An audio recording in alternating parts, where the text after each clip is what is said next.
Hello, everybody. Uh, wait. Okay, now you guys can hear everybody. Sorry, I'm on a new audio setup. Let's try this again. What's up, everybody? Welcome to the stream scene. It is good to have you guys. We have an awesome topic today talking about making part-time streaming / working work together. I am joined here by my lovely co-host, Hunter. What's up, Hunter? How you doing? Afternoon, I just had a revelation. Our Halloween show is going to be called The Scream Scene.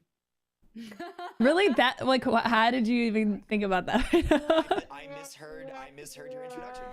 Hunter is quite okay. As simple as that. Yeah, good afternoon. We have it. You'll see.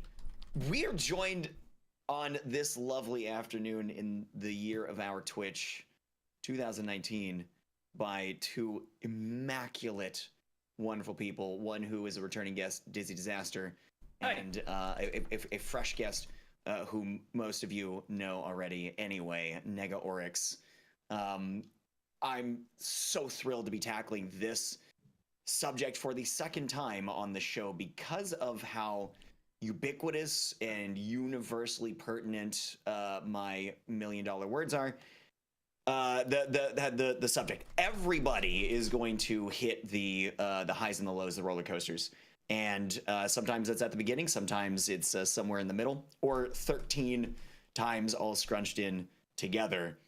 And we're taking great pride and joy in talking to people who've gone through a lot of that stuff and seeing how they managed it, how they weathered it, and what things how they've adapted, right? How we all sort of adapt to those situations and try and progress past them, through them, grow through them as we go. So, without further Hunter Wild ado, Negaoryx, who are you, and what you doing here? Thank you so much for the introduction. Hi, if you guys don't know me, my name is Negaoryx. I am now a full-time variety streamer here on Twitch, but I started out very, very much part-time. I'm super excited to share my experiences with you guys today, starting from pretty much, I think, as ramshackle, humble beginnings as can be humanly possible with streaming, short of having like a cardboard box for a computer. So that's why I'm here today. Thank you guys so much for having me. To hear that origin story. Yes. I know, I'm excited. It's a good one. It is. Box of Frosted Flakes broadcast. Yep.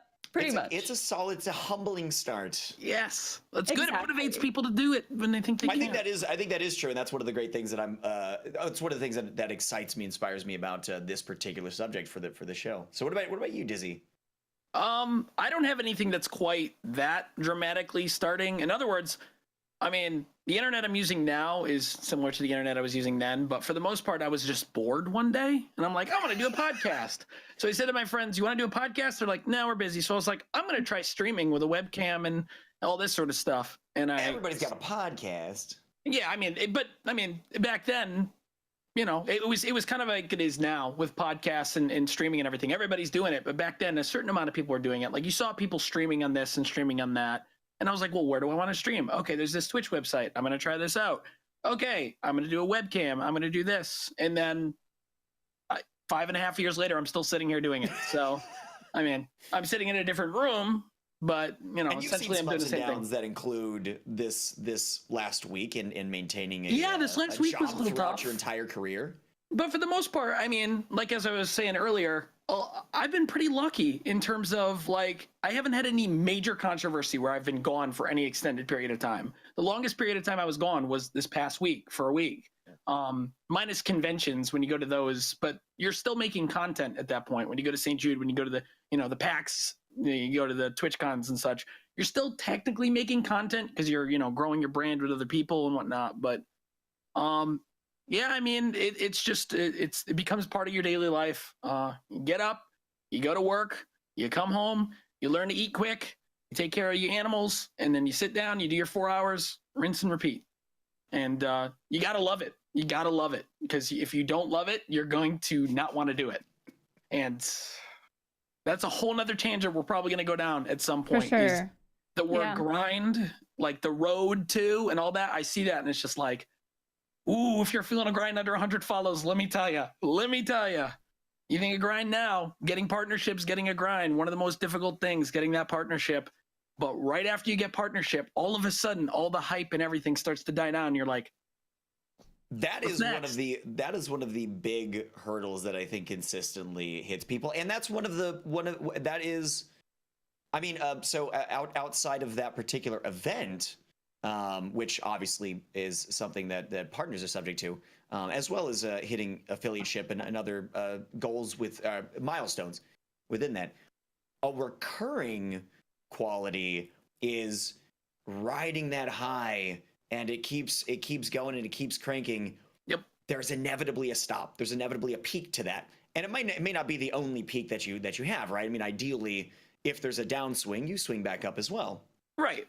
But we have these momentum building moments, and sometimes they're longer, sometimes they're shorter. Right. But when you start hitting that downswing, what do you do? What's going through your first of all, what's going through your mind?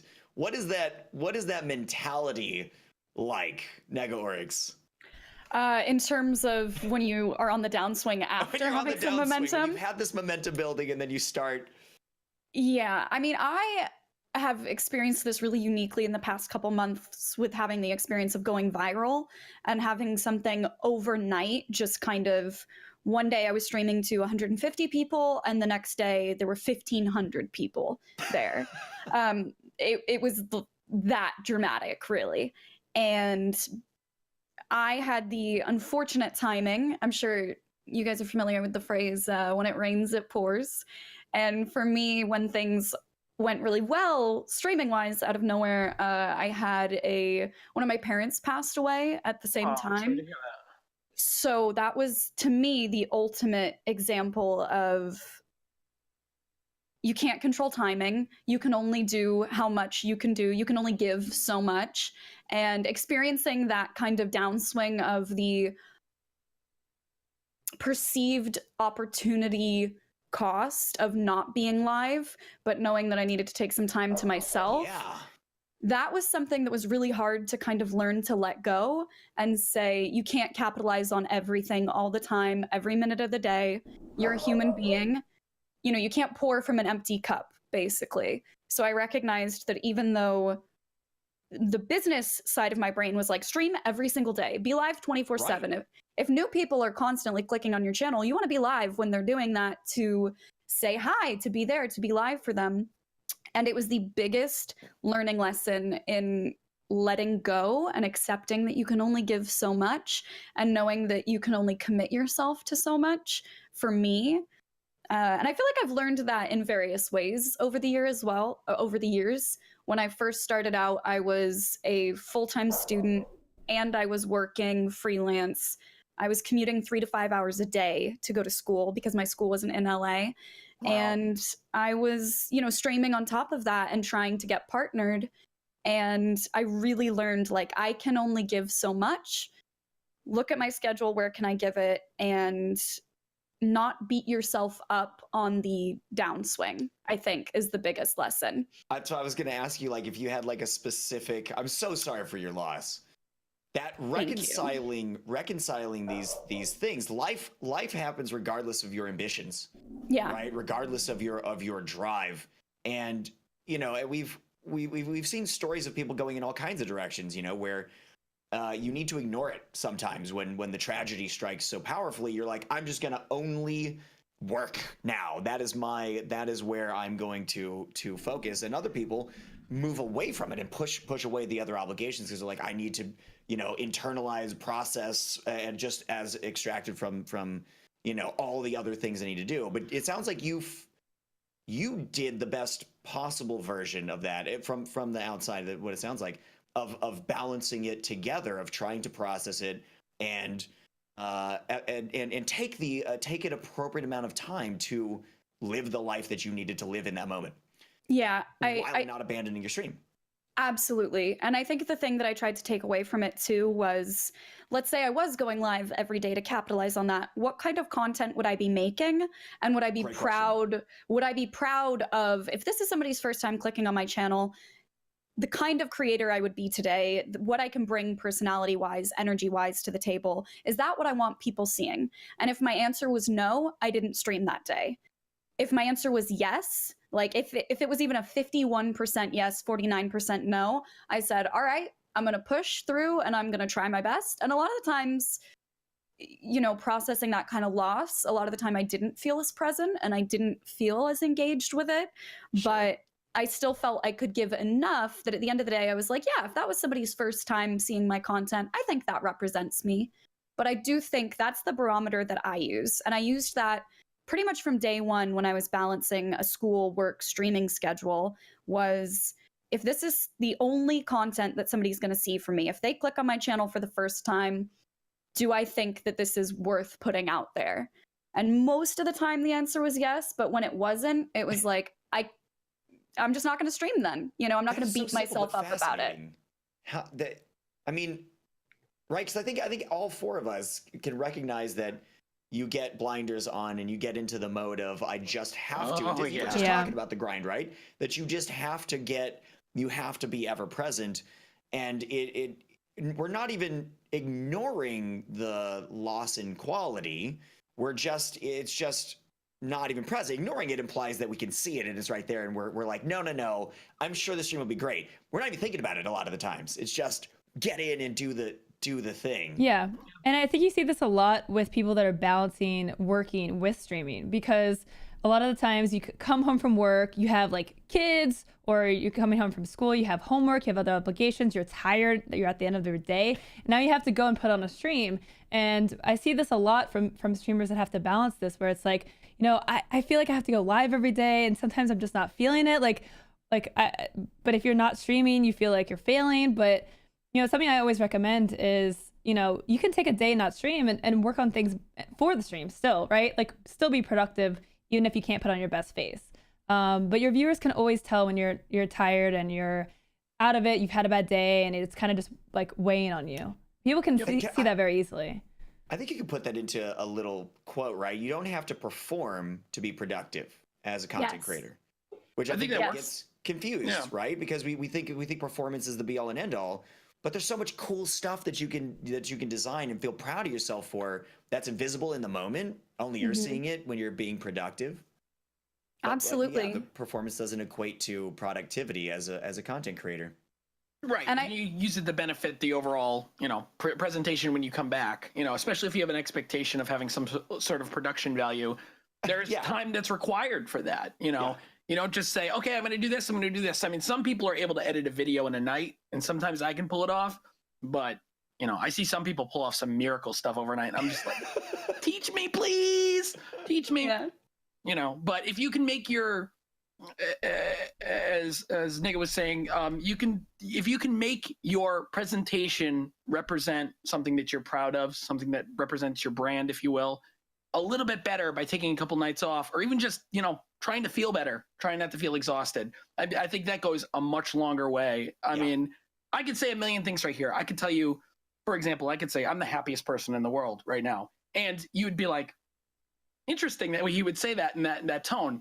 And that kind of goes back to the whole body language thing. People can tell when you're tired. You can't hide that. You can try to hide it. You can mask it with caffeine and everything else, but people know when you're tired. I've had people in my stream, and I can guarantee that you guys all have the same philosophy when it comes to your mod crew here. You moderate and you trust people who will tell you no, and will tell you when you are the one at fault in here. Like right now, one of my moderators is going, Dizzy, we can see the little bit of your mic on the camera right now. Right in my Discord. I see you, Data. I see you, buddy. Should I change that? No, it's fine. I have my mic on camera. But that's my point, is there he is right there.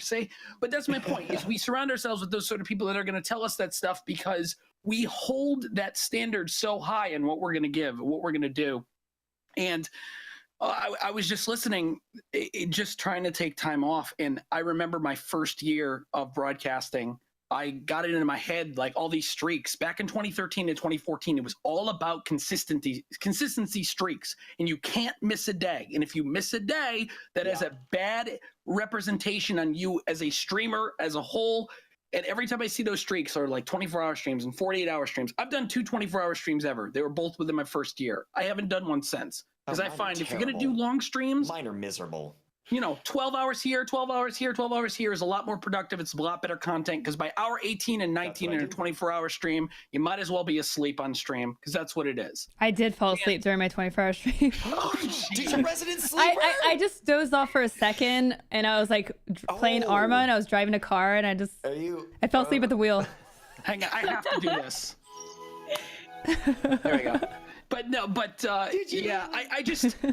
I see, like, going back to the grind and everything else, like, I see people, I see them I have streamed 365 days in a row. And I'm going to tell you something, and I hope that this resonates to every single person listening to this. My first year of streaming, and to this day, I still work full-time on top of streaming. There's never been a time when I've been streaming that I haven't had a full-time job of 40 hours or more. And the worst thing happened the first year when I didn't miss a day. I missed holidays. I missed birthdays. Yeah. I missed family events. What are you sacrificing for that? My brother messaged me and said, "You're missing a lot this year. What's going on?" And don't get me wrong, my family, we all go through the family thing where the family's like, "What the heck are you doing?" And then you justify it by doing something cool and you show them stuff. And one of my nephews wants to be a YouTuber now, so we take him to conventions and everything. So it's awesome. But that first year, I neglected everything. And that second year, I needed to say, okay, I need to do this because family is so important. And if you're trying to, okay, at work, go home, do this, and then you're sacrificing this and you're sacrificing that, that's going to kill you. Because if you don't have a strong foundation, and if no unstoppable streak of days of streaming will ever replace a strong foundation and a supportive family that you're going to throw away to keep that intact. I absolutely agree. I completely agree. And I think to that point, Negs, were you going to say something? Oh, no, please continue.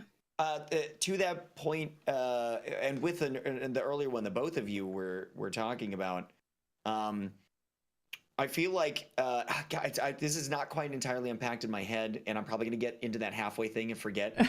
The subject's like that, though. Yeah, I know. There are a lot of little bits out there that I want to like bring together and weave into a tapestry. When you're not able to present the self-assessment that goes into the determination to stream today or not, right? There's a weird thing, and this is sort of an ancillary component of what I'm doing outside of streaming, is looking at millennial attitudes. We beat ourselves up when there's a lack of productivity once we find that drive. And it's always on. There's an always on mentality. Whether or not it's always on camera or not is an entirely different thing.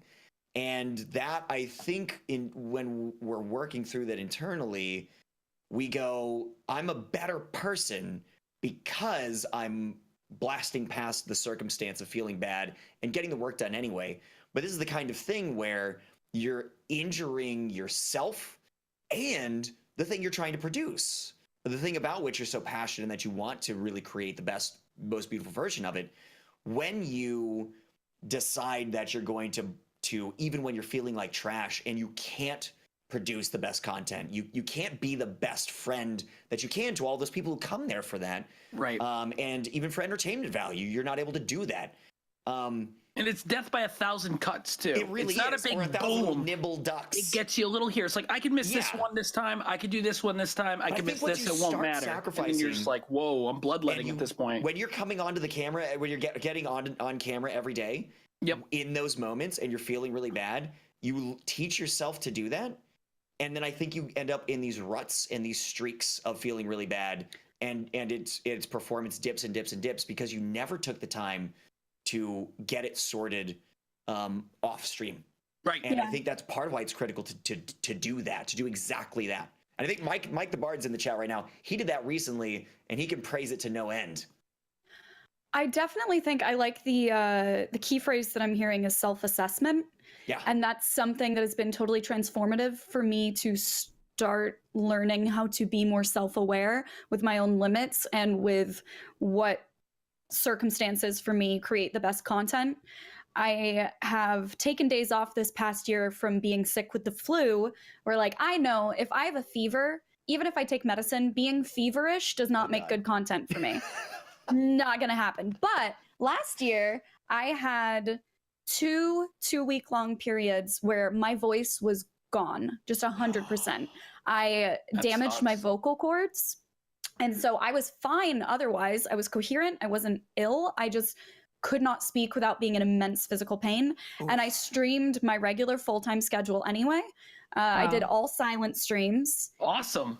And we literally, I took it as an opportunity. I was like, what are the kinds of games that normally I don't get to stream because they're so dialogue heavy that I feel like I can't really talk to my chat, or I don't really, I don't want to talk over the story.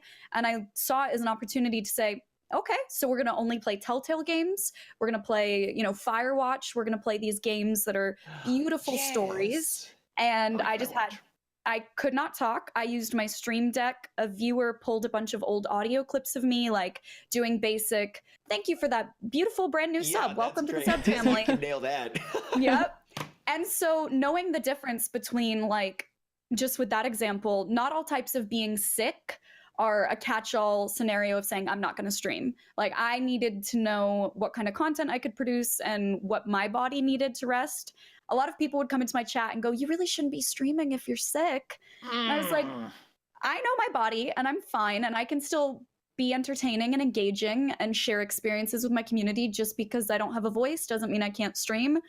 But I also then knew not to push myself when I got the flu later, So I think kind of knowing there's no one type of consistency that works for everyone is a big thing to remember. Somebody else's idea of being consistent doesn't need to be the standard that you hold yourself to create good content that you're proud of for people. Right. Absolutely agree. Right. Other people are able to set standards, especially since we're talking about part-time streaming. In my case, I can bring up something I was on last time. I was talking about how a lot of my audience is from Russia. Mm-hmm. Well, Russia is 7 to 8 hours behind us. I believe it's 7 hours now, thanks to daylight savings time. But I go live at 7 p.m. Eastern. So we're talking 2, 3 in the morning in Moscow, and my target audience is like under 18 Russians. And it's like, what do I do with that? What do I do with that? There's nothing I can do with my current full-time schedule that I can make that work. So I just say, if you can stay up, that's cool. If you watch it the next day, that's cool. On the weekends, I'll go live a little early. You'll see me twice a week. And you can see like the fluctuation. During the week, I get X amount of viewers.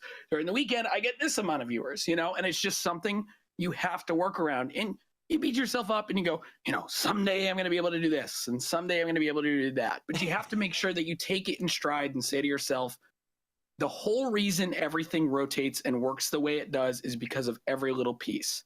And every little piece includes the fact that I am working full time. I'm able to be self-sustainable, even if absolutely everything here melts down, which last week, a lot melted down. Yeah. So if it all melts down, I have a really awesome community, wicked supportive. Every day I come home to, hey, you're kicking ass today. Hey, you're doing great. Hey, we're excited for PAX. There's 50 people coming to PAX. Last year there was 50 people. They fly in from all over the world to go to PAX. So I'm very lucky and I have an awesome community for that front.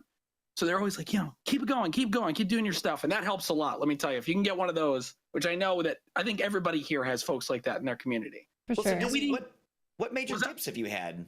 What major dips have I had? And how did you have any like unique approaches to adapting to it, compensating for it, or was there like a collapse moment where you're like, I don't know how to do this? Yes. So I'm going to plug something really quick, and I plugged it last time too, so I apologize. But I actually have a series of 5 videos on my YouTube called Dizzy Meets Russia. And what that is the story of how I met Russians and Russian YouTube and Russian Twitch. And I'm not Russian. I have nothing to do with Russia. I didn't know anything about Russia outside of the fact that there was a Cold War in 2015. Then in the middle of the summer, my hat attracted a Russian streamer who just so happened to be browsing through Twitch categories. And he rated my channel with 1,000 viewers. And from there, he's like my best friend now, like my best friend in the world. And I know just about every major Russian streamer, a lot of big Russian YouTubers, everything else. More than half of my audience speaks fluent Russian and very little English. In that moment. But the moment before it happened, in fact, 2 days I can remember, I was playing Terraria. The patch was 1.3. 1.3, we had 1,000 concurrent viewers every day. It was great. They were supporting it. Everybody wanted to watch Terraria. Terraria is a great game to stream, by the way, small casters, even to this day. It's a great game to stream. It's very entertaining because it speaks to your creativity level. But sure, that's why I was like, everybody's leaving.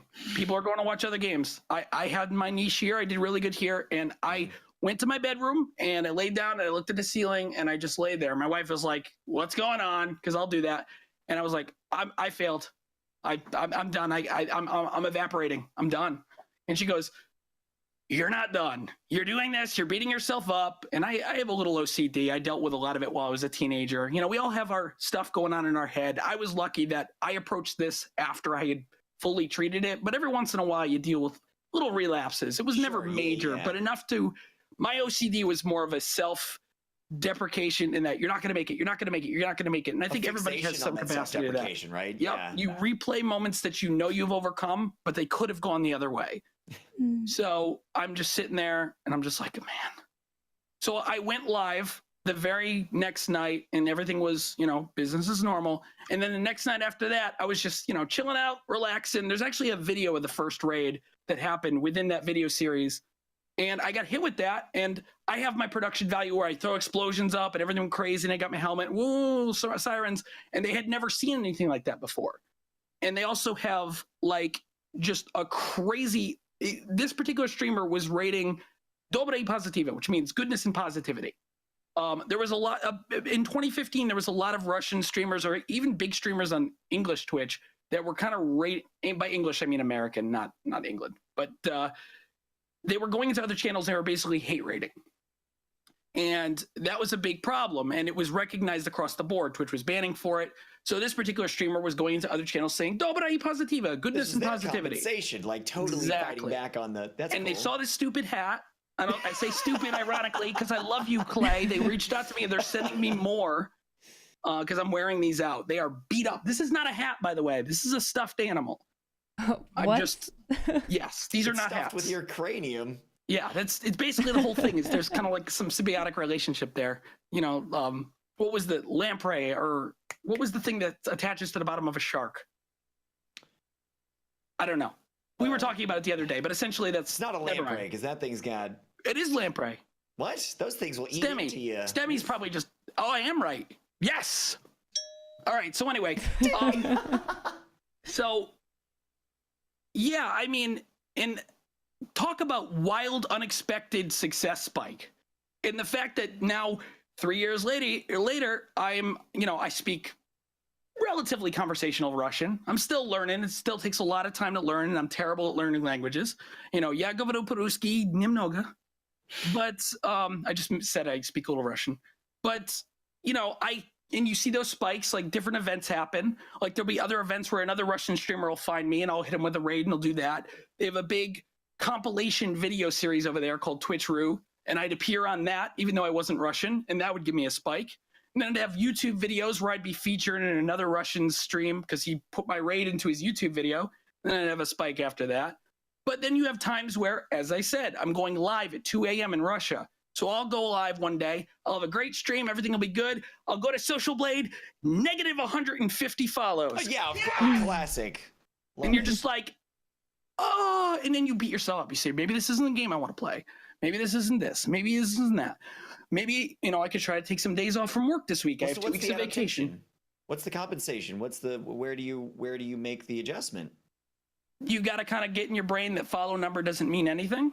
Well, that none of these numbers really mean anything. Yeah, and I think like one important thing to realize is like everyone has dips and downswings, right? Like even Ninja, like will have downswings. Like for perspective, like okay, he loses 10,000 subs, and everyone wishes they had 10,000 subs. Exactly. But it's still like the mental toll that it can take if you're not prepared and you don't understand it. 10,000. It can still ruin you if you obsess over it. Like, if I ever get to lost 10,000, but it is perspective. It's percentages. Right? Like if you have 3 subs because you got affiliateship a couple weeks ago and you've been fortunate enough to have a couple people sub to you, and you lose one, you just lost a third of your subs. Yeah, like that can feel like a crippling defeat. Yeah, right. But if I lose this, I can lose 100 subs in a weekend, and I'm like, You just have to tell yourself there is going to be another good day. The only guarantees you have are if you stop today, there is not going to be another positive day in your streaming career. That is a fact. But there will be negative days in your streaming career. If you continue to go, I'm not going to tell you there's going to be another positive day, but there's at least a chance. There's at least a chance because you've already had that. And even if you haven't had that, there's a couple of small streamers in there that I recognize from my audience who are just starting out, just starting to do this, not able to get any viewers. And it's just like, you know, there's all these little things you can do, all these stream coaching ways. You guys talk a lot about it. My big thing, my real secret that I always give small streamers is I started my first 100 follows because I went on Steam. I saw what the Steam sale of the day was. I bought that game. I went onto the Steam forum and said, I'm playing this for the first time ever. Come play this with me. And I got my first 100 follows doing that. I actually got my first follower base doing that. 2 of my moderators, one of them now a partnered streamer named Moojack, another one named Kilius, are still regulars in my channel from Torchlight when I did Torchlight on there. In fact, Kilius got married to a Russian who came into the raid. No way. Swear to God. They met in the channel. They went to Mexico. They got married, and they're married as a result of being a moderator in my channel because he found me through a Steam post in 2013. How about that? So that's adorable. Listen. No, I lost it. It's gone. Sorry, I'm long-winded too. So I kind of want to hear more about like you guys just starting out and that balance that you guys had to seek. Like especially Negs, we've been waiting for your origin story. I think it's time. Like And now your feature presentation. I was gonna say, buckle up, kids. Get ready. So when I first started, I was renting essentially a bedroom with an attached bathroom and a walk-in closet with my partner at the time that I lived with. And we were both just in one room all the time. I decided I wanted to try streaming, and we literally we bought a clothes rack. We took all of our clothes out of the closet. We took down the built-in shelving, sanded the walls, painted it, and then you could just fit a desk in there and like a tiny little light. But because there were no windows and it was boxed in and it was so small, it was about 8,000 degrees at all times. Whoa, it was so hot. And you couldn't put a fan in because it was in such a small space that it was just picked up. It would just drown out the terrible mic that I was using. It would drown out my voice. And I had absolutely no idea what I was doing when I started streaming. I had never watched a stream before I started streaming. Really? Which I don't recommend. Yeah, I didn't understand Twitch at all. I remember trying to set up alerts for the first time, and I didn't know that they were called alerts. So I was just Googling how to make people's names show up on your Twitch video, and no results were popping up. No result, and there was nothing helpful because they're like, what is that? I don't know what you're looking for. And I didn't know anything about the kind of tech that was required. So I was streaming off of a MacBook with a 0.6 upload speed on my internet. So there was a 22-minute chat delay. So I would say something and it would take 22 minutes. So for the first couple streams that I did, I thought everyone hated me and I was terrible because people would come in and say hi, and I would read it immediately and be like, hi, Undertale fan 69, welcome. And then they would never say anything else. And I would go, wow, they really hate me. They are not interested in chatting. Poor Undertale fan 69 thought you were ignoring them. I know. Man, about 30 seconds. And the only way that I found out was there was one guy that was just lurking, and he literally typed in my chat. He was like, I just realized I've been here for like half an hour and I just heard you say hi to somebody that was here ages ago. Like, what is that? And so I started typing in chat instead, and I would at everybody that would say hi and be like, there's a long delay, I'm sorry, but welcome, I promise I'm talking to you right now. And it was like the slowest, weirdest way to get people to stick around and to engage this combination. So compensation too. Yeah. Like, I'm not abandoning this because it literally can't work in the way that it seems to work for everybody else, even though you apparently didn't know that it works for everybody else. And you made the adaptation. Yeah. So I would kind of try and balance then talking to people in chat about like the conversational stuff, and then realizing that I couldn't converse with them out loud means the things that I said out loud, I would try and keep more general about the game. That way, if anybody came in, what they were hearing wasn't tied to any point in time of who was in chat, what we were talking about. It was more talking out loud gameplay commentary, typing, hi, welcome, I swear I'm just 22 minutes behind. What game were you That's playing? impressive. I was playing Undertale. Okay, cool. So, yeah. Because it was the only thing that was like low res enough that I could run it on a MacBook and have OBS at the same time. Because nothing else, I mean, that tiny little laptop couldn't handle anything else. Cool. And it was, I think, the very definition, like my first green screen that I ever had, I was so broke at the time that I sold books to a used bookstore to have a little bit of money I had to buy a little tiny can of paint, and I painted a piece of cardboard green and I taped it on the wall behind me. And that was my first green screen. Those are the best, though. The simple ones. Yeah, I mean, it was just the most garbage tier setup. Just awful. But I think it's a great example of, like, I know some people get really hung up on, I can't start streaming until I have like an XLR mic, and I need to have a ring light, and I need to have the special Elgato green screen. And it's like, you can start with nothing. What are you bringing? You don't need the tech. Yeah, what are you doing? But definitely fast forwarding just a tiny bit, I went to school full time. I was double majoring in psychology and social behavior and film and media studies. My school was not in LA, so it was a 3 to 5 hour commute in the car. Yeah, it was a lot. Then I was still working freelance on the side, streaming, and generally learning to balance that was such a defining thing for me as a streamer. I think I still carry a lot of what I learned then to just being a full-time streamer now. And I think something that we've been talking about a little bit today in terms of consistency, something that was a massive hurdle for me was I went to a school that was on the quarter system. So every 10 weeks, my schedule would change entirely, which meant as a streamer, every 10 weeks, I would have to get my audience accustomed to a new schedule. And I'm sure you guys know it can take a couple weeks before people get used to, like, oh, your day off has changed, or you start in the morning. That consistency is like the most important. That schedule and consistency, that's like the first thing I hammer home is if you show up here, show up there. I still show up at 7 p.m., but I did year one. But you can't. And that was the thing. It really wasn't within my control. And I remember my first quarter there, I think I went to class Monday, Wednesday, Friday, all day. So my stream schedule was like, I will stream, 10 hours or 8 to 10 hours on Tuesday, Thursday, and then I'll stream on Saturdays. And I always kept Sunday to just be a student and work and do all of that. And then 10 weeks later, and this was when I was, working towards partnership, 10 weeks later, my classes shifted. So I was in school 5 days a week from like 12 p.m. to, 9 p.m. at night or whatever. So then I could only stream. I became a morning streamer where I was starting at like 7:30 or 8 in the morning or something like that. And it completely shifted who could watch me, who even knew I was on. It shifted everything, even in terms of I would pick games based on who was streaming in which directories at which time, because you kind of see gaps of, oh, I might be higher up in this directory because there's no big streamer playing this game at this time. And that changed when I went from all day long streaming to 5 days a week, but just a couple hours in the morning.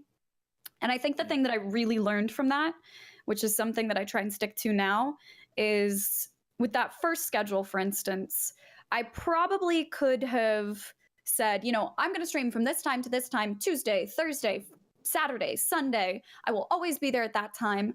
And I would have inevitably let people down, because even though that would have been scheduling every minute of my spare time to streaming, I couldn't give every minute, even though I wanted to. By only ever saying, I'm going to be live Tuesday and Thursday and Saturday. Here are my start times. I don't guarantee how long I go for. I don't guarantee that there will be Sunday streams. By committing to like publicly sharing the minimum amount that I knew I could reach every week, then I was never letting people down by canceling. when That's you true. overextend yourself and you're like, I'm live 5 days a week and I'll always start at this time, and then work comes up and life comes up and you have tests to study for. I learned that it was better to promise less and then deliver more with bonuses, rather than promise the world and have to constantly say, oh, I'm so sorry, but I have a Can you test. say that one more time? It's so true though, right? It's so true. Extremely true. And I think that is one of the biggest tips that I try to impart on people that ask me for streaming advice, is like, it is so much better to say, I'm guaranteed to be live 2 nights a week, but keep notifications on and here's my social media. And if there's ever a bonus stream, yay. But it's better to commit to less and be able to deliver on more than to look unreliable and inconsistent by overextending yourself, making promises you can't keep, and then having to bail on them. It's so easy to remember. Oh, I'm sorry, Dizzy, were you about to say something? I was just going to say, because I'm actually very curious about this with the schedule shift. Like, you can see just by my reaction to it, like how much that's rattling, because I've had the same schedule, essentially, at least for weekdays, since I started. Mm-hmm. How did you, I guess the first questions that I ask is regulars. Did you notice regulars disappear? Absolutely. So how did you communicate out to people that you retained that hey, I'm going to switch to this? I mean, obviously you go live on Twitch, you have your social media, but did you find that to be an effective way of switching?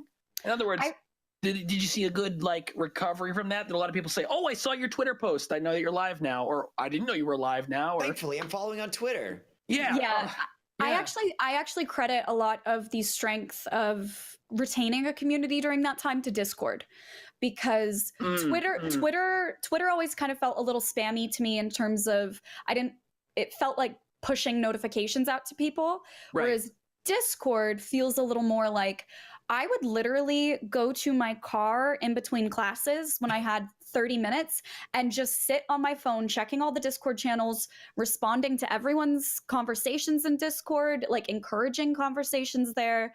And that was the biggest thing for me, because then people who would say, I'm not going to be able to watch your streams until 10 weeks from now when your schedule changes again because it conflicts with my work schedule. I didn't lose them as community members because we were still engaging as a community in a different way. And that was key for me. They still felt a part of the community without ever making it to a stream. That's awesome. Then when my schedule changed again, they were cued into it because they were still talking in the community every other day through Discord. Yeah, Discord's been great for that. I know my community is big on Discord too. Like, I'm looking in one of their voice channels right now, and they're all buddies. They're all buddies. They're all coming to PAX to see each other as well as to see me. So yeah, it's really cool to. Discord has absolutely given us that extra avenue of being able to communicate. I mean, that didn't really exist in 2013, 2014 when I was first starting. I don't even know what we used. I think we used Mumble. We used the channel. The offline people would just talk in the channel when I wasn't streaming. Yeah, I remember that. Yeah, I had that early on. That's exactly what would happen. And people were really surprised by it because I would promote this too. People like, hey, how can I keep up with you? I'm like, well, there's a Twitter, but there's also people always chatting in here. You swing on by at 4 a.m. But that for me, it might have been a little different because I had a rotating schedule because I was streaming for 13 plus hours a day. And I have a natural 25-hour circadian rhythm. So it would move forward half an hour every day. And so I was collecting people from around the world, and they'd come in and be like, oh, when did he stop streaming? When can I see when he's going to go live? Because it's always the same kind of pattern. That's cool, though. You met some people all around the world, though. That's the way to do it. It was awesome. The Northern Europeans were my biggest crew.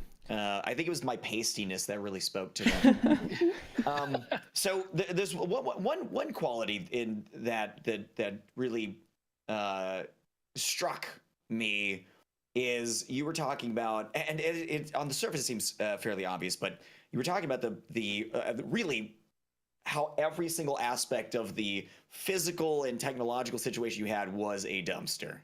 It was just, you had this is, let me check off exactly which one of these things is bad. That one, insufficient. Don't be modest.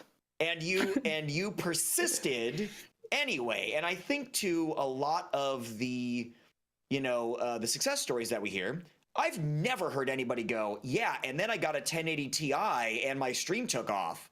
I've never heard anybody go, oh, and then I got a 15 PC set up and it was perfect and everybody started loving my streams. Not once have I heard that happen. But when we're initiating our stuff, and even like I'm like, oh, I gotta tinker with this thing to get that new CPU in there because I'm gonna really crank it up.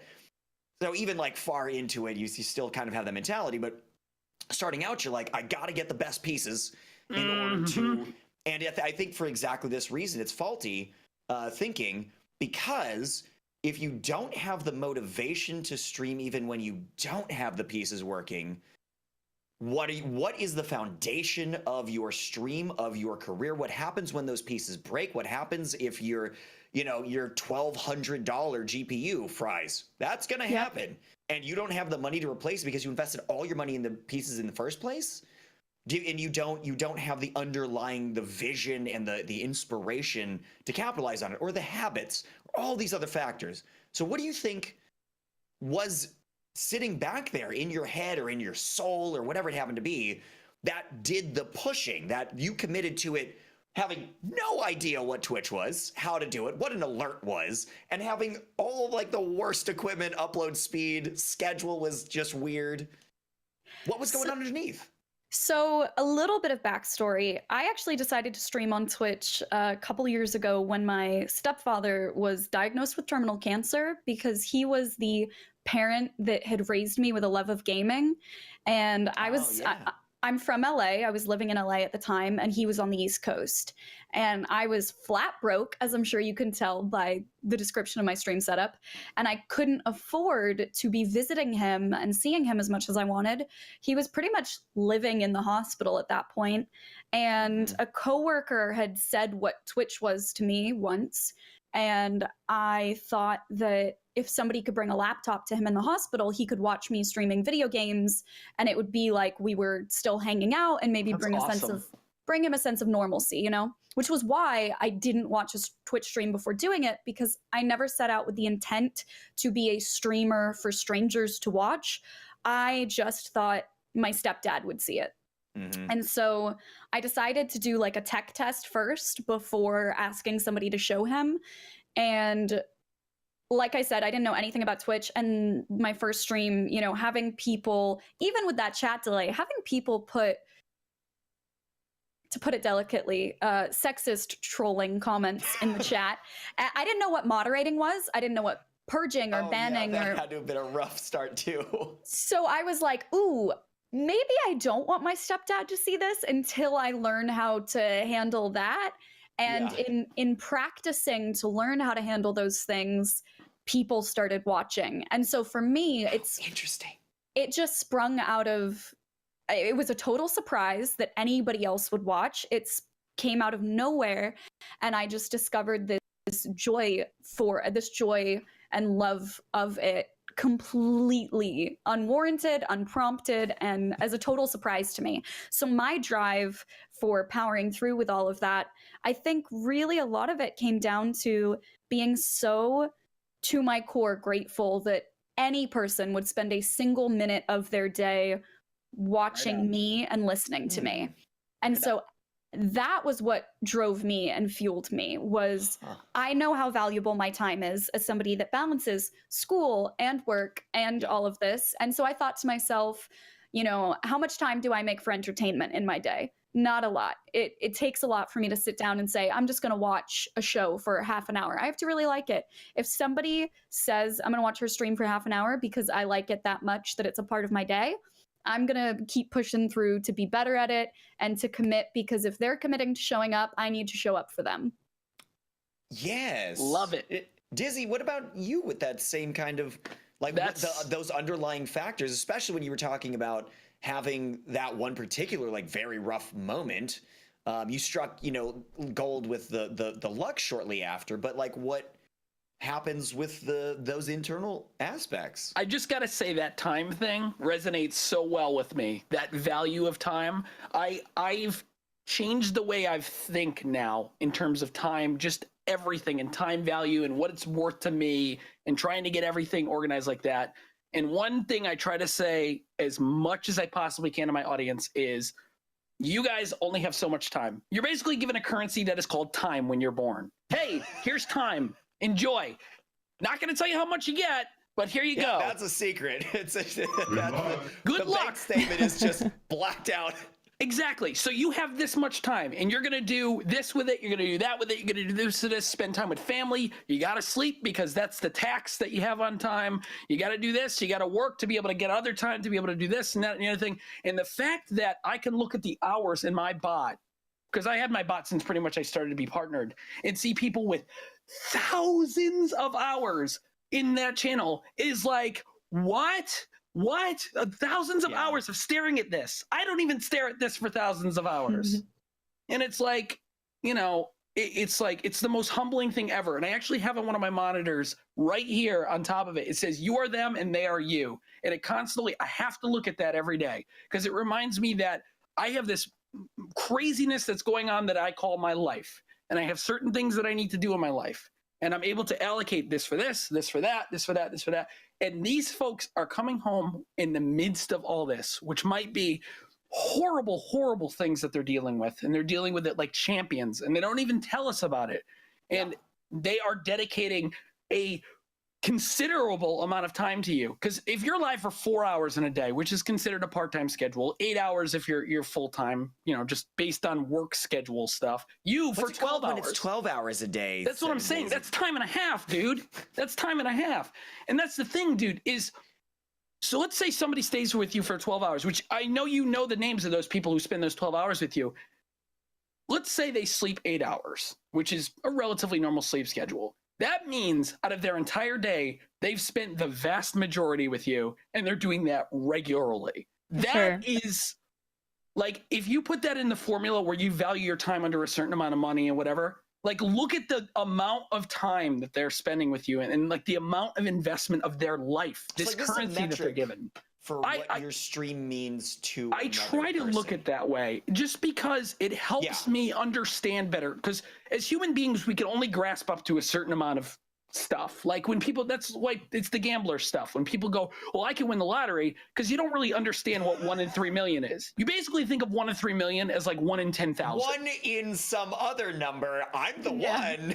Once you get up to like 10,000, you really can't perceive that number physically anymore. There's a website out there that shows you what the odds are that you're going to win the lottery, and it just has you scroll for literally an hour, so you understand. And it's a very poignant website. Fortnite. You exactly. Yeah.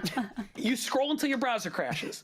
So, yeah, dude, it's like, you think about that sort of stuff and it's so humbling. It can be a little fear-inducing too if you're not ready to handle that sort of thing, especially if you're a new streamer. You're like, oh my God, I'm wasting people's time. You have to understand that they made the conscious choice to stay there, and you're not forcing them to stay there as well. Yeah. You're not saying, you're being held against your will to watch this program right now, and if you leave, every one of you is going to be banned, you know, something like that. Oh, you don't do that? It's worth I do that to some people, let me tell you. I think another important thing that comes out of Neg's story that I really connect with is the fact that, like, there was, like, you were kind of naive to Twitch, right? Like, going into it, you watch streams, and when I started streaming, I was a part of Twitch, but I didn't really know the streamer side of things, so that made my expectations or my goals very low. So, like, I didn't go into it with, like, these heightened expectations of becoming the next ninja, or getting 100,000 follows, or, you know, getting partnered or whatever. Like, I just started it just for fun. And I think that really allowed me to just not obsess over these small things, like the grind to be an affiliate, the grind to 1,000 follows, like what Dizzy was saying earlier, like not obsessing over like these metrics that really just doesn't even matter, right? So, like when I started, my content was just like playing games with friends. It wasn't like, hey guys, I need a new PC, we need to raise this amount of money, and I need this many followers by this date. I think that's a really important thing that kind of has gotten lost because Twitch is so well known. It's so mainstream now, like, right? So people go into it for the wrong reasons. And then it's motivation, like where their motivations are coming from. You have to understand, for example, streaming so your family member will see it is one of the most unbelievably noble motivations I've ever heard of in my life, by the way. I know. But for me, it was, I'm bored. I want to play something with my friends and be able to have them see it. So that's where mine started. And it eventually became, you know what? We did the St. Jude stuff, and I realized I could raise a lot of money for St. Jude. So that becomes, you know, part of charity became a bit of a motivation for me too, you know, and then being able to, you know, folks write you letters like, hey, you make my day better, then that becomes a motivation for you. Yeah. But one thing I do every night or every Saturday night with my audience, my subscribers and I get together in Discord and we do a thing called Sub Saturday. And what we do is we find streams. We scroll down to the bottom. We make it to the bottom of Fortnite. We have a couple of tools that will allow us to find low viewer streams, and we go in there. Effectively, that was how you found me, and then that kickstarted I found you that way. Career. I found so many people that way. Like people who, there's one particular person, his name is Felix. We found him that way. He was playing some obscure game. Nobody was watching him, but he was dancing for follows. So for Felix, I said, oh, that's right. Let's hit him with 60 follows and see if he dances for every single one of them. And everybody made fake accounts, and they went in there and he danced. Every time Africa would come on, he danced for every single one of them. And Felix is a little bit of a larger guy, but he still did his thing. You know, we're like, oh, this is fun. So we eventually, you know, here's the wizard. This is all us. Ha-ha. And he was like, oh, that's cool. So I ended up getting partner front page, partner spotlight in 2017 in January for a week. And during one of my streams while I was on the front page, I said, we're going to go visit another caster named Felix. And what we're going to do is we're going to see if he'll dance to every single follow. 1,024 follows later, Felix was still alive. His dad was routinely bringing him water, and he was doing his thing. Felix has now been to PAX twice. He's going to be at PAX next week. Felix has a gecko tattoo on his arm from the gecko swarm. Like, I think about that, and it's like, holy crap. What I've done is a boredom exercise has now become a tangible part of somebody's life where they've met friends and they've benefited their life and they've created something. And it's like, whoa, that's great motivation. But on the flip side, in Sub Saturday, especially lately, and you could find this specifically in the travel and outdoors category, which is the Twitch garbage collection for mobile streams, where people stream themselves playing Fortnite, primarily kids. We will notice something. Don't know how to actually do the streaming with OBS and stuff. I just exactly. So we have a wall that I tell people, do not say anything in chat until we're ready to talk. And you'll go into a person's channel who's just playing Fortnite and you'll sit there. And it's a little creepy if you think about it, but all that's changing is the viewer number. And they see that viewer number go to 10 and it becomes the focus of their stream. And you're just like, oh my God. And for the next 20 minutes, they are running around their house saying, I have 10 viewers, I have 10 viewers, I have 10 viewers, I have 10 viewers. And sometimes we engage, sometimes we're just like, all right, you can't do this. But, you know, it's like there's a generation of people who are playing Fortnite watching Ninja, and they're focused on sub number and follow number and viewer number.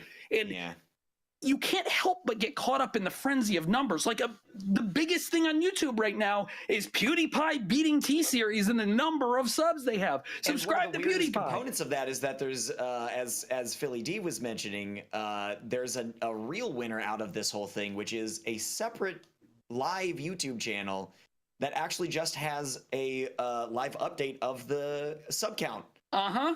Yeah, it's getting so many. It's ridiculous. And people are so addicted to these numbers. Right. So outside the metrics. So if those numbers go bad, then, you know, like you see the number even instantaneously with these kids. You see the number go from 10 to 5 to 3, and they're like, people are leaving. I don't know why. And it's like it has like a profound effect on them. But at the same time, if you come into if you understand why you're doing it. And I'm not saying it's wrong to come and try to do this for money. If you can make it work, yo, all power to you. I can't make it work. I've been doing it 5.5 years. I'm not with my living costs, so you just can't do it. I can't make it work. So I have the full-time job. But if you can make it work, by all means. But you see people go in there. Another example I have is a kid who had a sub goal. He had I want to raise $20 for a keyboard goal. So we stumbled upon this kid. He was lost in League of Legends. And we're like, what can we do here? So we listened for a little bit. We listened to the kid. He seemed pretty good, but he was on the mic with somebody else. It was another streamer, and this streamer was loud and obnoxious, talking about their specific goal and how they couldn't hit it, and they've only raised $100 out of their $1,500 and yada, yada, yada. And he has this $20 goal, and he's just sitting. He's like, yeah. So we hit her sub goal, her donation goal on his stream. What she wanted to get on his stream. In other words, he wanted $20. Oh, he wanted 20. She wanted 1,500 because she was being like just overly just beating on him and everything else. Or it was he, she. I don't remember what it was. I don't remember the two individuals involved. So we hit her goal on his stream, and the whole time you could just hear them stewing in the background, like, oh, this, and it was just all about his attitude. The next day, he sent us an Amazon audit list of what he was going to buy and he Oh, that's researched everything, and he Aw. purchased it and upgraded everything on his stream, and was like, just wrote us the biggest, longest thank you note ever of that. But it's just like, the reason I love doing the Sub Saturday thing is we just Yeah. see all these different avenues of everything, but it's also that's a very concentrated look Christmas. at what this industry is doing right now. Yeah. Okay. So, well, on a technical point, we're almost out of time. Before we get out of here, Sorry, No.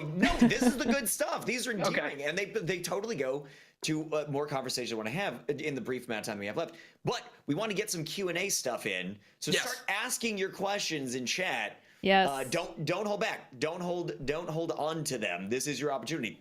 All this, just in case you were curious, it's live, so we can answer them like right There's now. no 22-minute delay. There's no 22 minutes. It's live. It's all, we can actually answer your questions right now. And I mean, ideally about the general subject matter of the stream that we've been tackling today, which is sort of weathering the storm and some of these motivational aspects, which makes me want to ask, finally, Loco, Yes. the initiation to your streaming and some of the stuff underlying, so like vision stuff, motivational stuff, inspirational stuff, for keeping you going during those inevitable downs, even when there's an up that's coming like next month, but it's not here yet. And what are those underlying factors for you that drive you through? Well, I think like something that's been gained through experience is just recognizing that accepting there's a downswing, it's gonna happen. Like, I'm gonna take this time to just take some time off, or like plan out my next like big thing, work on the stream, self-reflect a little bit.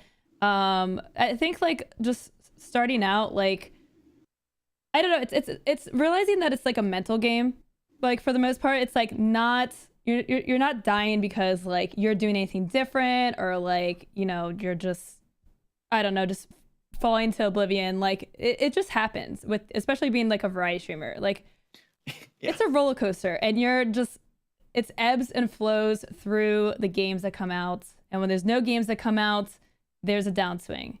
I mean, starting out, my motivations were just wanting to stream for fun. I was balancing taking some classes because I was going to go to physician assistant school. So I just graduated college. I was taking some extra classes and just streaming like when I had time. I remember like getting partnered and getting my sub button and not even being able to stream that day because I had to study for an exam.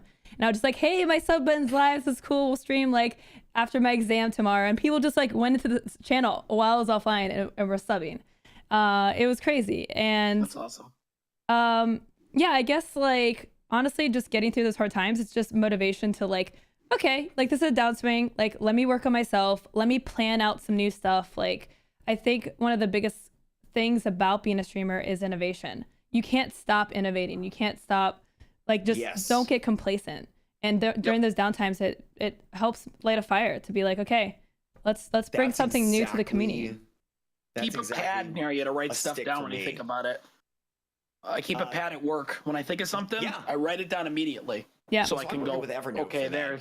Myself. I've got like a ton of ideas on my phone. Yeah. Like. Yep. Yeah, Loco and I have lots of documents for all of our ideas, and that's one of the big ones for me. So I posted a bunch of those questions in there. Some of them are not exactly pertinent to the subject matter, but we if we have the time. In the downtime, taking that time off, as we were talking about before, when you're not going to perform at your best, but still having the need for productivity, I've found some incredible value in that. Over the years, but especially more lately, because I can craft some victories in there when I'm having a rough day. That victory does not have to be directly tied to being on stream, because I'm not going to get that victory on stream if I'm feeling like crap. Right. If I'm getting on stream and I'm gonna underperform, and then I'm gonna get off stream and feel bad about my performance, which is not gonna help me getting back on again tomorrow. Like, I need something else to perk me up and put me into that next phase. So creating opportunities in those downtimes to do more stuff for myself sometimes, but also largely for my career, which is not just for me, but it's also inherently, my vision is inherently tied to other people and co-creating experiences and, living with them through the internet. So crafting that can give me a little like, yeah, I did a cool thing with that and I can't wait to implement that. Or like, ooh, I started with an interesting idea. It's going to take a while to get it, but we're starting down that path. These little motivations, these little checks that I get, which I love during those downtimes. Finding satisfaction in that too. Yeah. I also think it's really important to, obviously you do want to learn from what other people do and looking to other streamers to see, you know, how they use their YouTube, you know, are they doing full playthroughs there? Do they do highlights? How do they use social media? Whatever it might be. But one of the most important things I learned is just because there are some streamers who can, you know, create unique content for Instagram and they do video compilations for Twitter and they upload on YouTube daily and they do like, not everything works for everyone, and taking, you know, look at what other people do, but you don't have to match it. It is okay to say, you know what, my audience engages really well with when I edit little highlights that I upload to Twitter, but YouTube isn't as big for me. So do I need to push myself to do everything all the time? No, maybe I'll put that extra hour into making a better highlight for Twitter rather than spend 10 minutes on Twitter and the next 50 minutes making a YouTube video that's not going to get views. You know, most notable stories work that way too, right? Where somebody's like, yeah, I didn't try to be everybody else. I tried to go my own way. And those are the most interesting ones. Also, when you're like, sorry, go ahead. I'll talk over every subject if you let me. I just feel like also when you're balancing other things like school or working, like you don't have time to do what a full-time streamer does. Like you have to choose things that good luck matching my schedule. Help you the best. I can't even do that. Sleep is the first thing to go, and sleep is the most important thing. You learn that when you sacrifice it. Yeah. 4 hours of sleep started to drive me crazy, and everything suffered. So I said, no more sleep. Okay, so the first question, I'm sorry. Oh, no, I was just going to say really quickly, I look at everything as an equation, and if I have to put more into it than I get out of it, I don't do it in my schedule. Sure. And but I think you have to have good values for that too, right? Because sometimes it's skewed where it's like, I'm not getting enough of this poorly defined value out of it, even though it would be like, you know, like a lot of internal drive and passion that would get filled. But I do agree. I like that perspective myself. So the first question that I wanted to tackle is because I think it ties right into this of the weathering the storms, and there's a balance issue to this. How do you balance being with a loved one on stream and pushing streaming time balance really as a factor for that? Because that could go up and down, right? You could be having a great time on stream and y'all are going through a rough patch, because that happens in every single relationship without exception, you know, or vice versa. Your stream's really rough, but you're having a great time outside of that. Do you redirect your time and spend more time with your loved one? Where does that? Well, I can speak on that as somebody who's been married since 2006. Or no, I've been married since 2012, but I've been with her since 2006. So I was married before I started streaming. I started streaming in 2013. And, you know, there's ups and downs. Stuff goes on in life. You know, this past week I moved. My computer died. I got a fun diagnosis about my teeth at the doctor. It's been, you know, everything comes in threes. So, you know, you find that balance. And my wife and I work very well when we're allowed to express ourselves creatively. And she's told me she loves watching me fulfill what I consider my dream. And my dream is to do this. I love doing this. I love broadcasting. I love communicating. If it's a one person, 10,000 people, I can do it. I love it. I feel it in my bones. I can do it without even thinking about it. And that's how you know you love something. And she loves that aspect about me. And we work really well in a relationship where she's got her passions. She's, you know, she does her cosplay, which compliments me when we go to conventions, which is really cool. But, you know, she has her thing. Like we play MMOs together. I met her on Ragnarok Online. We love WoW. We played WoW together, but more often than not, the value alignment, right? It's exactly. Like you line up there. And I think for me, it worked the same way. Sometimes it doesn't, though. A fantastic marriage for the better part of 10 years, and the value alignment was there. We were both incredibly ambitious. Right. And that was one of the big things. It was in completely different areas, but we could bounce off each other in that way, even though we had very little time that we spent together. Right. And it made for an incredibly successful relationship because our time meant a lot to us when we were doing it in little chunks. For sure. Because we were like, you know, like cheerleading each other, going like, oh man, that's really cool. And like, what are you doing with that? And like, oh, that's sick. Can we do, now let's go shop for heirloom tomatoes now for like 10 minutes. Like, then that would be our, like, you know, our go-to time. Yeah, it's definitely important to have that understanding because like, I mean, like, and share your goals with them too and make them a part of it because, you know, for me, like value alignment. Yeah, like my loved one, like he sleeps during the day and then at night, like I walk him and we hang out, you know, we have our playtime. And, you know, Booker's very happy with the situation because I find time after the stream. I resonate so deeply with that, Loco. I will say, I think there's something to be said for, I love sharing my passion and my drive and my ambition with anyone in my life that I'm close with. But something that I learned that has helped a lot is knowing when to stop talking about Twitch. Yes. When to just be like, you know what? Sweet heavens. I am just here to connect with you, and my job is not all that's in my brain, and being able to shut that off, and even when it's another streamer you're hanging out with, knowing when to turn that work side off is even more important invaluable. Yeah. Yeah. I'm still learning that. Yeah. I'm still learning that. I'm a bit of a heart on my sleeve sort of therapy is talking for me. Yeah. So I will talk about stuff that frustrates me on stream obsessively sometimes. And my wife understands that, but some other people are just kind of like, yeah, great story, bro. Okay. So, I mean, you know, it's just understanding who you're talking to is really important too. But yeah, I mean, if somebody loves you, they're going to make you justify why you do something you love as well. It's not they love you, they're going to let you do whatever you want. People think that's how it works. My wife said to me when I first started this, and I said I was going to do a webcam. She's like, well, you know, you're going to spend the time doing this, you're going to do that, you're going to do this. And going back to the charity, the fundraising thing I told you earlier, how we raised, what, 12 grand the first year of St. Jude.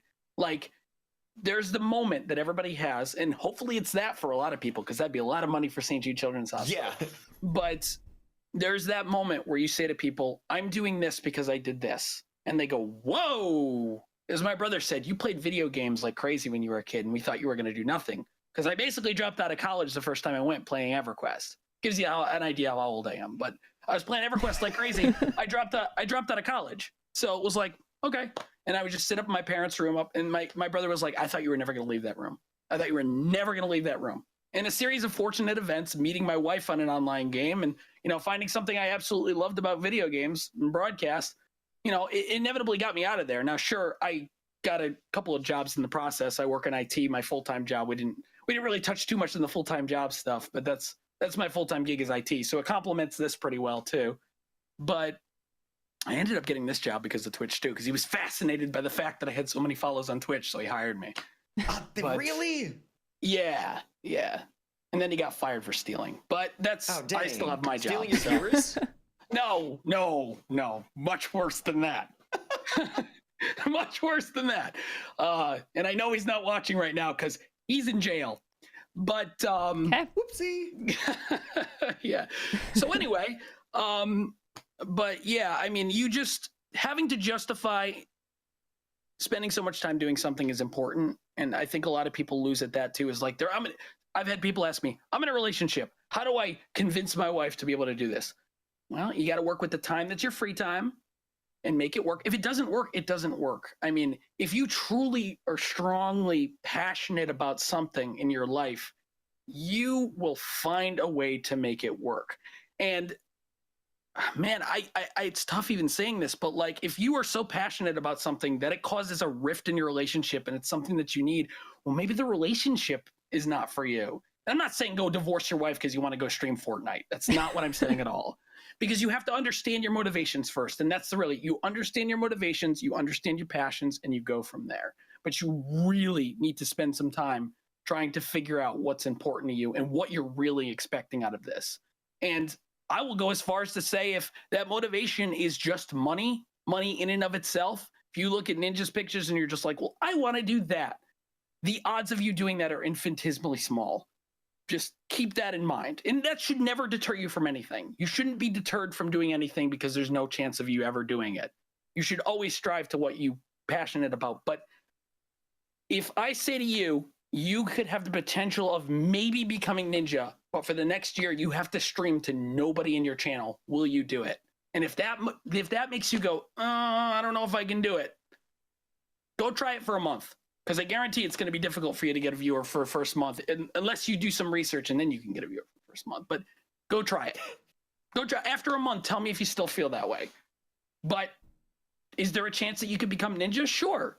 Absolutely. There's a chance that you could become bigger than him. You could become bigger than all of this. But you're not going to do it easy. It's not going to be easy. It's not going to be easy. And you're going to have a lot of loss along the way. Peaks and valleys, as we were talking about earlier. Peaks and valleys, peaks and valleys, peaks and valleys. Yeah. And those valleys are going to be so much deeper than those peaks. We're talking Mariana Trench style. For sure. Okay, we are technically out of time. I want to do one more quick question. Short answers only. At what point did you notice you could turn to Twitch full time? / did it occur to you that this was a bigger than a side gig or a hobby? Ooh, for me, the affiliate program coming out, actually. So I've only been on Twitch for 2.5 years.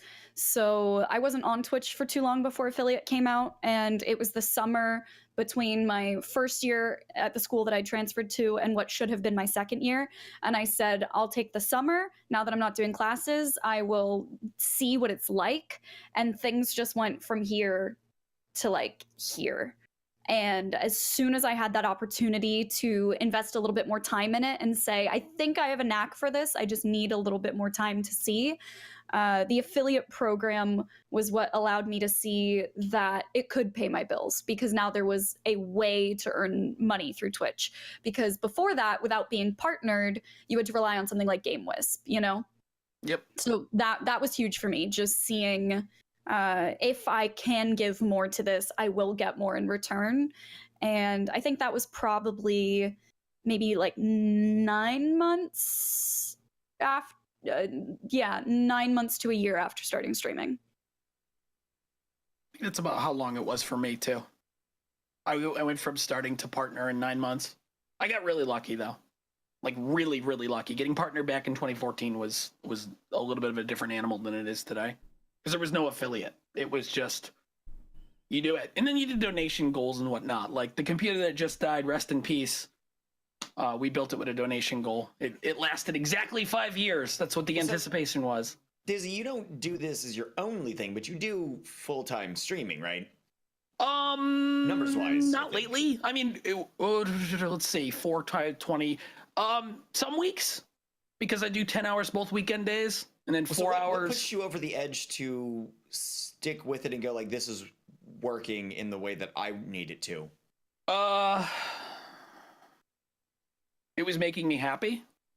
Nailed it. I mean, I'm happier today than I was years ago. I have purpose. I feel like I'm accomplishing something with my life that's bigger than what I've dreamed, even though it's very small in the grand scheme of things. Like, I'm communicating with people there is no chance in hell I would ever be communicating with.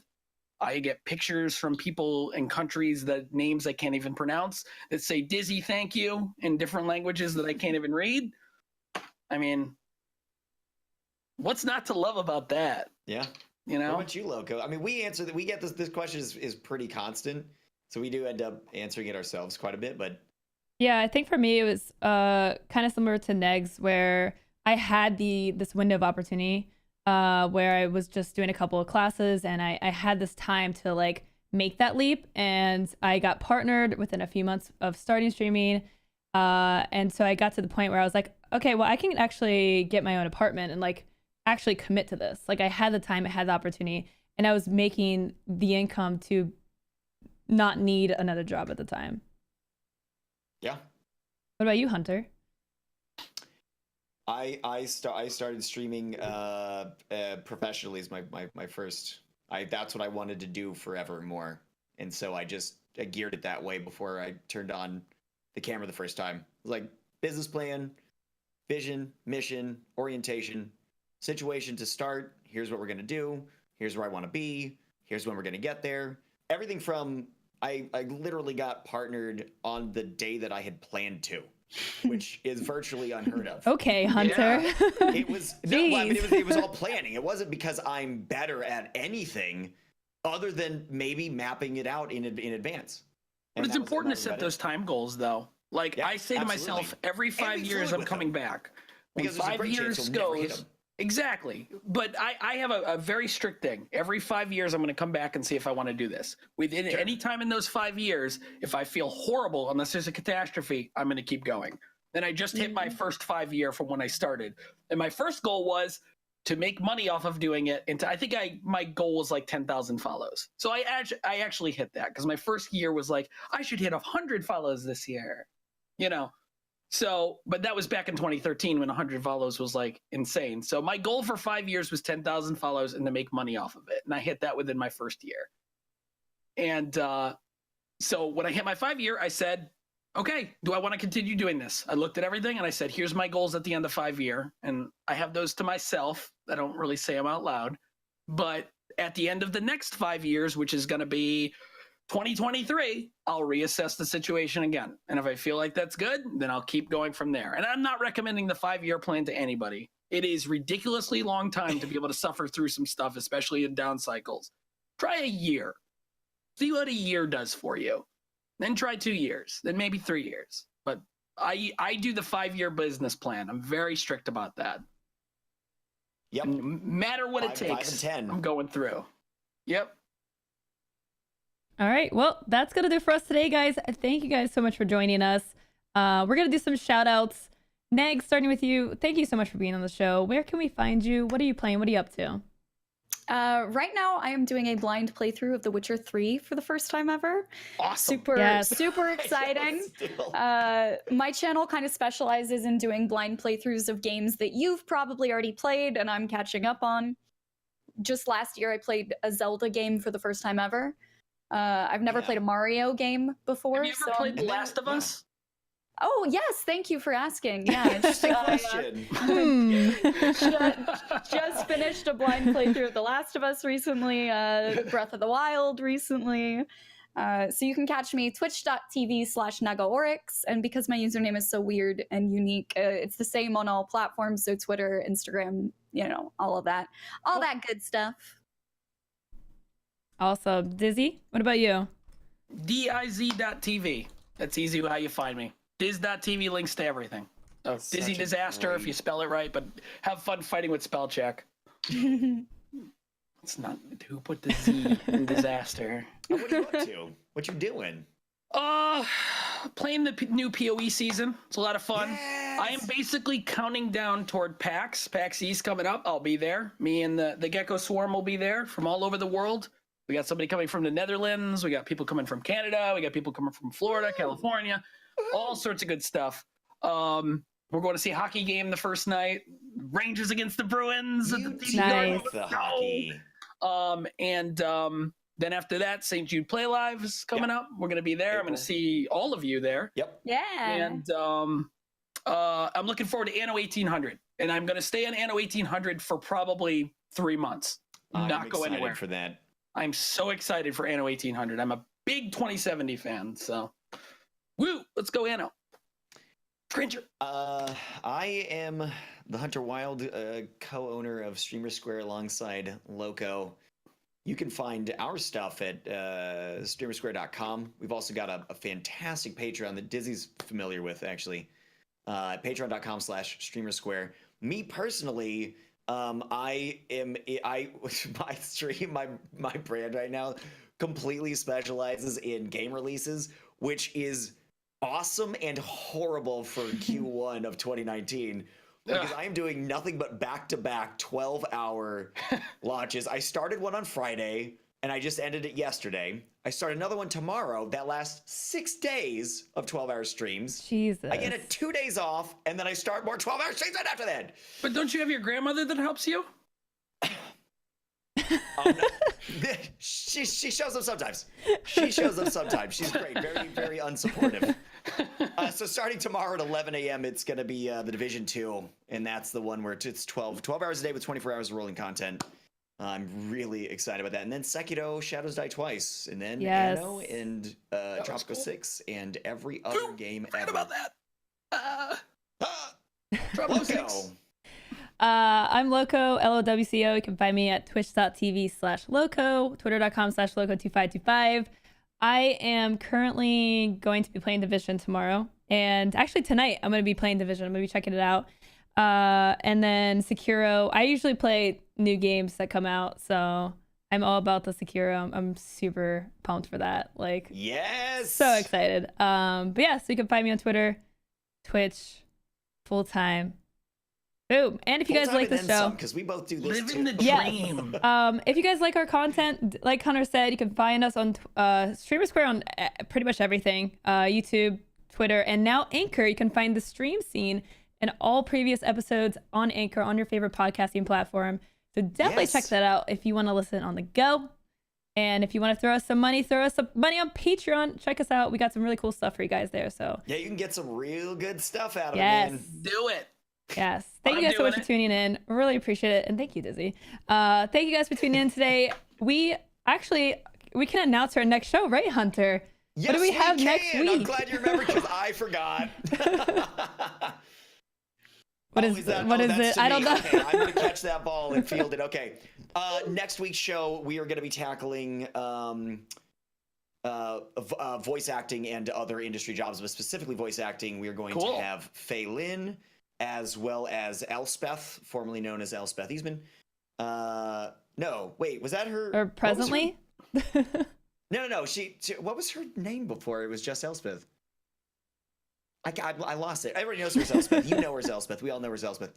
That is going to be a fantastic show, in part because we're going to be diving into the deep end of what it takes to actually successfully move into and attempt doing voiceover work, which is I think an amazing sort of side industry connected to streaming and game stuff, all rolled in together. So if you're a broadcaster, content creator, and at some point you want to move out into and sample out other connected industry jobs, that is a fantastic one. And we have some primo people coming on for it. That's going to be at 2 p.m. Pacific, 5 p.m. Eastern on Monday, a week from today. The voice of movie trailers is from Twitch. Duck Sauce. The guy who does the epic trailers the guy who started got on Twitch. Me into streaming. Yeah, for sure. So yeah, that's going to do it for us, guys. Thank you guys so much for tuning in. We really appreciate it. And we will see you next time on the stream scene. Have a good night, guys. Bye. See ya. Hunter Wild. We are Streamersquare. We're veteran streamers who know what it's like to start with a powerful dream, but also with 0 viewers and followers. It can be incredibly challenging and feel surprisingly lonely, especially when it seems like you have to do and learn everything yourself. That's why I started Streamersquare back in 2014 when I was trying to figure out how to stream. There wasn't much information out there. I wanted to create a central resource for people who are trying to learn how to stream, but also for more experienced creators who are trying to take their stream to the next level. And now I'm teaming up with the Hunter Wild as well as HB Fox to really gear up what we can do for passionate and driven streamers like you. So you can learn what works, what doesn't, and why in order to create your own success without having to make the same mistakes as everyone else. We want to help you work smarter, not harder, and to see greater success as early as possible. We're all content creators. All of us know how challenging it can be to get rewarded for the countless hours, the blood, the sweat, and the tears that go into our passions. At Streamersquare, we're no exception. We want to put something wonderful out into the world and see people fall in love with it, grow from it, come back, and help us create more of it. And that's only possible when you throw yourself into the mix, because you are an integral part of what we do. So what is Patreon? Why does it matter, and how does it all work? Patreon gives content creators like us a way to get paid for all the hard work we put into our free content and resources, like our expansive info-rich website and deeply informative podcast streams, all while letting our patrons get some incredibly unique rewards and the gratitude they deserve. You can choose from any of our reward tiers that speaks to you the most, as well as fit your budget in order to become an official patron and gain access to patron-exclusive goodies, features, and content. We've got everything from a low-commitment thank you tier all the way up to personal coaching for your stream, and even more coming in the future. And if you need to tone down or ramp up your patronage, you can do so with ease to maintain complete control and get exactly what you need. You can change your patron level at will. Patrons like you are vital to what we do. As a patron, you're not only fueling our creative engines and significantly helping to fund the entirety of Streamersquare, but you're also allowing us to seize upon our singular vision of crafting the best opportunities and chances of success for streamers. As you help us hit our goals, we get to empower Streamersquare together to build out even bigger and better rewards while continuing to keep our existing content and resources fresh and on point. So whether you're a content creator yourself or have a desire to help us co-create vibrant careers for all the streamers out there, Patreon is a fantastic and easy approach. Become a patron and let us do the heavy lifting. Let us work with you to make something incredible starting right now. Seize the opportunity to use anything and everything we can do to give you the most power and control over your stream and your entire career as a content creator. We're going to do everything we can to take the tens of thousands of hours of streaming experience and package it up for you. Make your own luck, get the most out of your grind, learn from our mistakes and successes, and carve your own path right alongside us. Pick one of our Patreon reward tiers right now to take your next big step towards success, and let's create a stream the internet can't ignore. Back in... I don't know the words. This is how we do it. Bam, bam, bam, bam, bam, bam. Patreon gives content... Your patronage in the future farts on a pickle. This hair. Do not do that. Do not do that hair. We should probably have like up reels. What do you call those things? I don't know.